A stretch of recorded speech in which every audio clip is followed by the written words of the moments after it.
Hi everybody, I am Husky Light. Thank you for stopping by. Right, I'm going to start off with part one of the hero's journey, which is the ordinary world. So we're not going into woo-woo stuff today. We're just starting it off the journey. So basically, and I've got a lot of notes again in front of me, so forgive me if I have to look down at the notes as I'm going through this, but this will give you a better understanding. We've got a lot of mythologies in history from all over the world, not just one place, all different ones that come together, and they all have the same theme, they all have the same blueprint, and that theme is the hero's journey. Now, there's a lot of philosophers around the world, sort of from past and from present, who have looked into this and have studied the combined mythologies and just found the same story in all of them. One of them is Joseph Campbell's, and he wrote Monolith. So if you want to look that up, that again is the hero's journey. But he could see all the comparisons and all the similarities from different mythologies, all telling exactly the same story. So it's not just mythology, it also happens in our lives, in this lifetime in particular.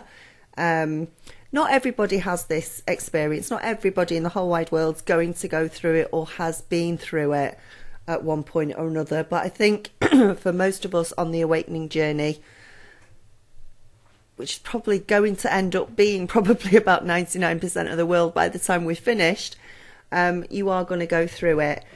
It's the start of the hero's journey for real in 3D.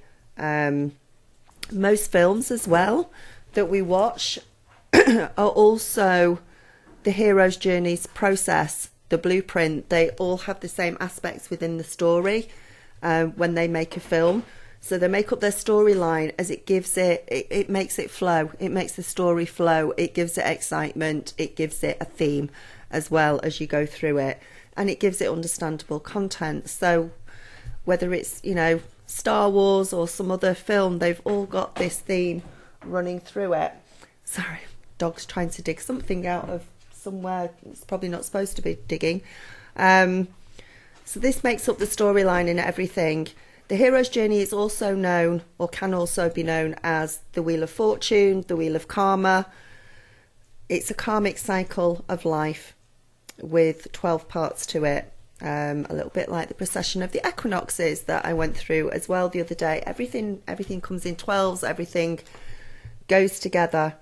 It also can refer to the twin flame cycle, as I've mentioned before as well.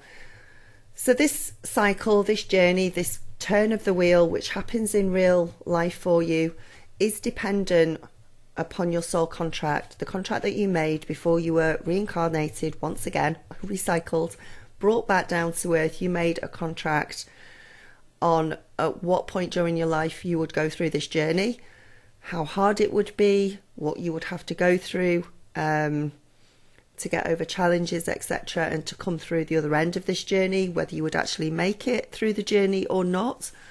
All of that is decided before you come back down here and you sign a contract to do that, unbeknownst to you, because you can't remember that. Most people don't remember that. And it's it's your karma that you have to clear. So you're clearing from not only things that you've done in this life, but things you've done in past lives as well. So I know that quite a few of my subscribers, along with myself as well, and from my own circumstances that I've learned, twin flames who have gone through a sudden, not the slow, sort of, it's happened over quite a few years. If you've had a full Kundalini chakra awakening, that on average, as I say, listening to other subscribers on my channel and other people and doing research and my own circumstances, approximately takes about 18 months to 2 years to go through completely and get through the cycle completely, if you've had a Kundalini. So, and when we have a Kundalini awakening as well, we're not just awakening our 7 chakras, we're actually awakening 12 chakras, because we have 12 chakras, not 7 chakras, but something for another video. In fact, we actually have hundreds of chakras upon chakras, but again, that'll be another video. But the twin flame part of the Kundalini awakening is slightly different. You're not opening 7 chakras, you're opening 12 chakras, more than the 7 that are normally spoke of. So it's a sudden awakening, and it can be caused by all sorts of different things. So it's not restricted to what I'm about to say, because you might have something different. It might have happened in a different way for you, but it's usually something along the lines of some sort of extreme trauma in your life. Some sort of sexual trauma can happen, a near-death experience, some sort of extreme abuse, all of that sort of, some sort of cataclysmic life event that you've got completely no control over. This is what kicks the cycle off. And you can go through pretty bad times in your life. You know, I went through the death of my parents, my brothers, and all the rest of it, and that didn't kick me off into an awakening. It depends at what point that contract is within your life. So this is spiritual evolution. This is you forming the Trinity. This is you becoming spiritually awake as well, and embodying the Christ consciousness. So, but we have to start somewhere. So this is the first part of the journey, and this part is, we're in the ordinary world. Everything's normal in the ordinary world. And then when these cataclysmic events, or this trauma, or this near-death experience happens, then it's a call to action. Then you're on the proper first part of the journey, from the ordinary world entering into this part of it. And it's something that you won't actually realise or see that you're being called to action until you're sort of way down the process, way down on the journey, and you can actually look back and then recognise the stages that you went through and go, oh wow, this is what happened, this is what I went through. And you won't realise it. So you'll be a good way, you'll either will have already finished the journey to be able to look back and recognise within your own life the stages that you've gone through, or you'll be a good way into it, you'll be a good way into the journey or the cycle. You can only see it at a certain point. You can't see it at the beginning. Why? Because your brain, your ego is still in 3D at that point. Even when you're being probably called to action, your brain and your ego are still in 3D. You haven't got a bloody clue what's going on. You're still putting things down to ordinary circumstances. You're still making excuses for things. You're still putting it down to that's life. This is how life goes. This is what happens in life. Shit happens. All of that sort of thing. You'll probably say to yourself, this is awful, but hey, shit happens. This is it.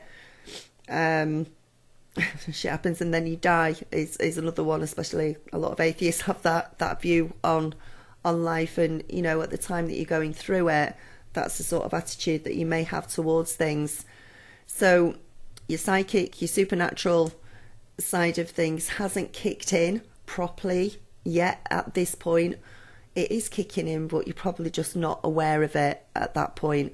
Now, when I lived in the ordinary world, the world of 3D, it was, I mean, I used to read psychic magazines, and I have gone through periods in my life where I've done psychic readings, and things like that. And when I was a child, obviously I saw ghosts and had supernatural experiences then. But as you grow older, you just sort of put it down to, well, as a kid, and I must have had a really good imagination. You can make excuses for yourself not to, and if you go long enough without seeing anything, or you suppress it, you just put it to the back of your mind and you carry on in the ordinary world. But what's happening is, when this, especially when it starts with the call to action and everything, the supernatural side of things, your psychic awareness, your telepathy, all of the gifts that you will come to know as you go through the journey, they're starting to build up. It's already building up within you. Your higher self is already knocking madly on the door, trying to get in, trying to get your attention, and they're causing these cataclysmic events or this trauma that you're going through or this near death, they're causing this within your life to try and wake you up, to get your attention, to awaken you. It's karma points. That's what it is. And so everything that you have done to yourself in the past, everything that you've done to other people in this life past and sort of past lives as well, is now coming in, and it's now sort of almost time to pay the piper, so to speak. And you could have gone through your whole life thinking, I'm such a good person and I'm wonderful and everything else. And to a certain extent we all are. We're all basically good at heart. But there are times in our lives where we treat each other badly, we say things we shouldn't do to other people, we are not loving or nurturing ourselves, and we don't realise that we're actually doing that. But then karma comes in and shows us, right, it's now time to change up gears, it's now time to awaken, it's now time to join your physical body with your ethereal body, with your spirit. It's time to get to know the other side of things at this point. And they come around and they do it in a myriad of ways. So you can now see from the diagrams that I've put up on the screen for you, just to make it a little bit easier for you to see. We start off at the top in the known. This is the ordinary world that most people live in. This is the world of 3D. This is the world that you've always known. You may have kids, you have a job, you go out to work, you may have a partner, you may have even, in some cases, have already met your twin flame, but you don't realise that they're your twin flame at that point. And you're just going about your business, about your daily life at this point. You're doing what everybody else in the world does. You've got your friends, you'll go out for a drink with them, you'll go gossip with people, you'll watch TV, believe that the government is looking after you and everything that they'll say. You believe in your church, you believe in pharmaceuticals, you believe that there is nothing out of place.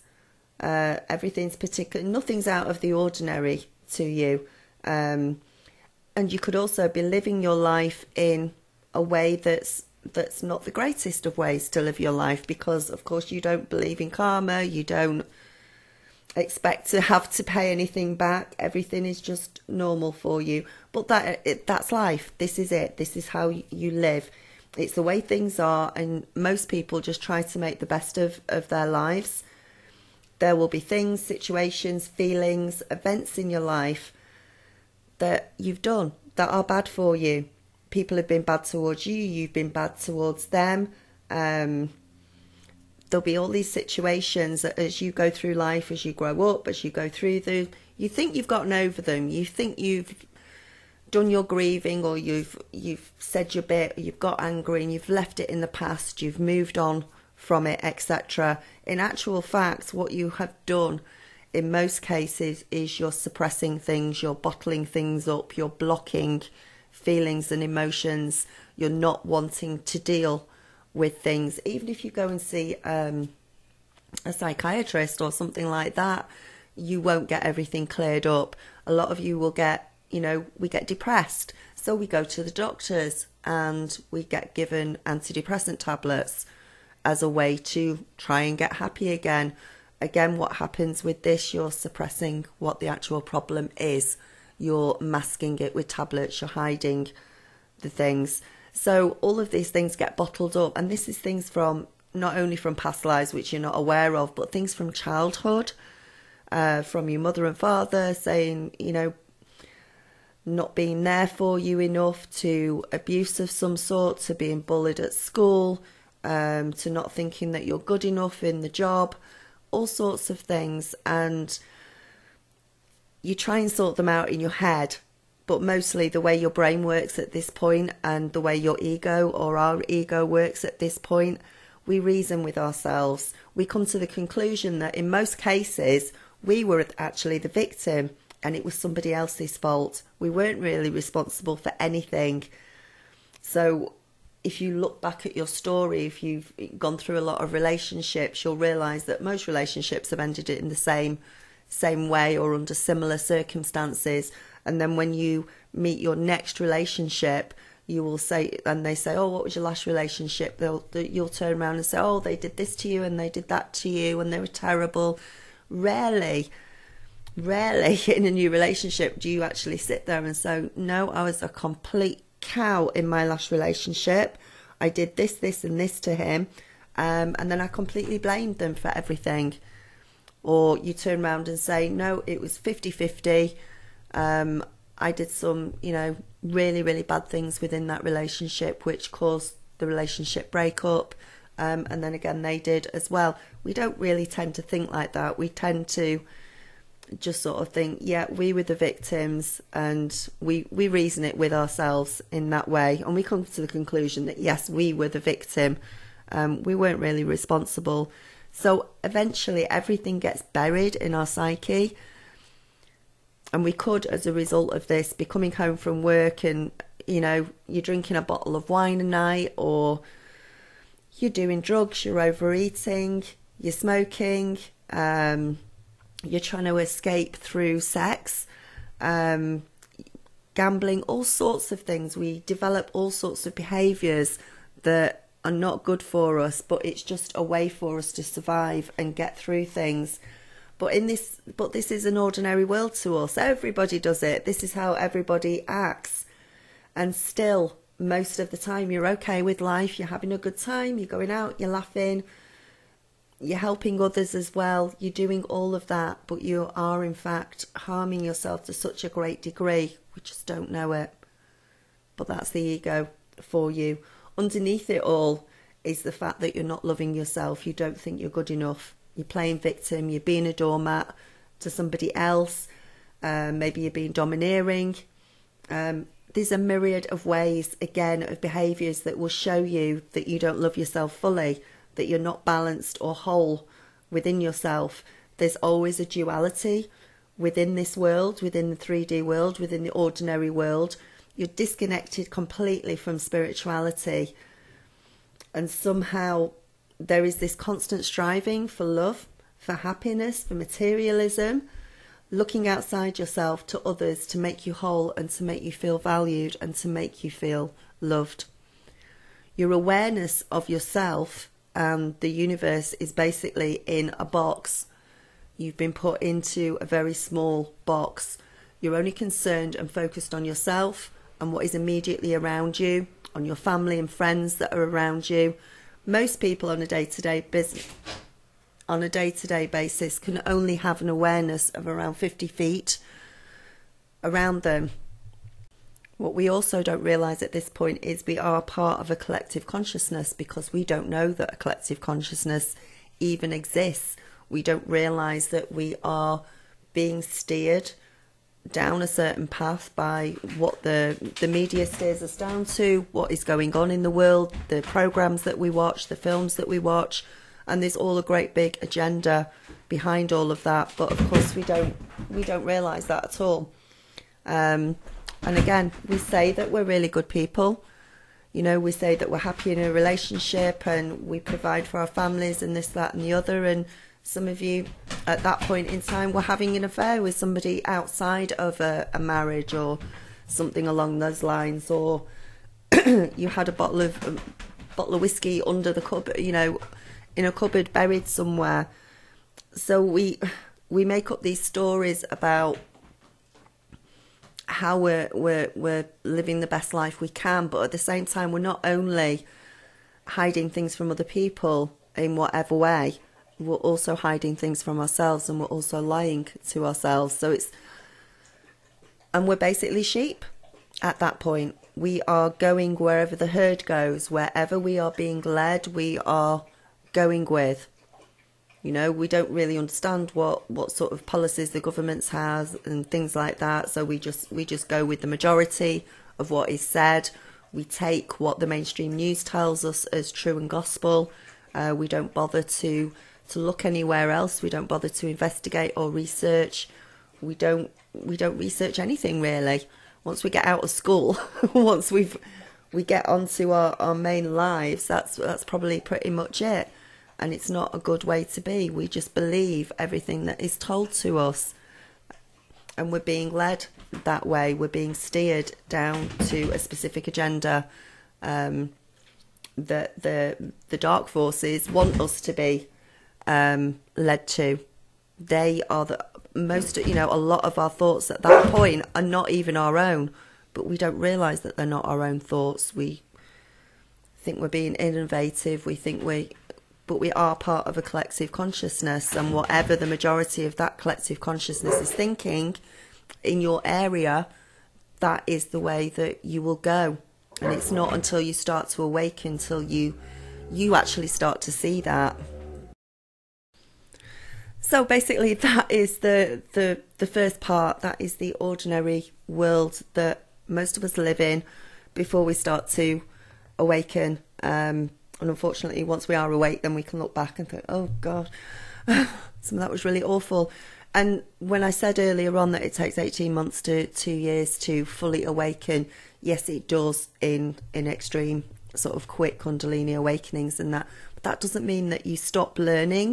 It doesn't mean that you stop researching. That doesn't mean that you suddenly stop being in connection with spirit and things like that. This is a continual learning experience for you, spiritual learning experience, and you're learning to become a master of both worlds. You're learning to become a master not only in the spiritual world but over here as well. So you do get to you come to learn that you know absolutely nothing really about what's going on. You know little bits of things, and you start to join dots up and everything, but this universe is so vast, so enormous, that there is just so much to learn. So you never do stop learning, but you will come to within 18 months, 2 years, if you're on the fast track sort of thing, come around that circle and that cycle, and come back to a place, back into the sort of ordinary world, but being sort of in both worlds at the same time, learning that we are infinite consciousness. There's just one of us. We're all of one mind, and we have a direct effect on the way the collective consciousness works, etc. So I'm going to stop it here. I hope you enjoyed it. This isn't the woo-woo bit yet. This is just the first. We're at the start of the journey. We're in the ordinary world. So look out for part 2 coming up, which will be the call for action. That'll be out in the next few days. And yeah, thank you for everyone who's subscribing at the moment. Please like, share and subscribe. I really, really appreciate it. Obviously, if you want a reading, click up on the link in the corner. And I've also, as I've said in my other videos, I've launched this one-to-one counselling, consultation, clearing, healing, everything on Skype with me. If you're interested in that, you need to email me for that. It's info@huskylight.com. At the moment, because I've not put it up on the website or anything yet, I'm seeing how it goes. It's just $25 for a half-hour session with me, and as I say, that includes clearing as well. So especially, I suppose, if you're on the twin flame journey or you're going through some mad awakening symptoms, this will help, and you can basically ask me anything you want during that session. So anyway, namaste, blessings and light, and I will speak to you soon. Bye.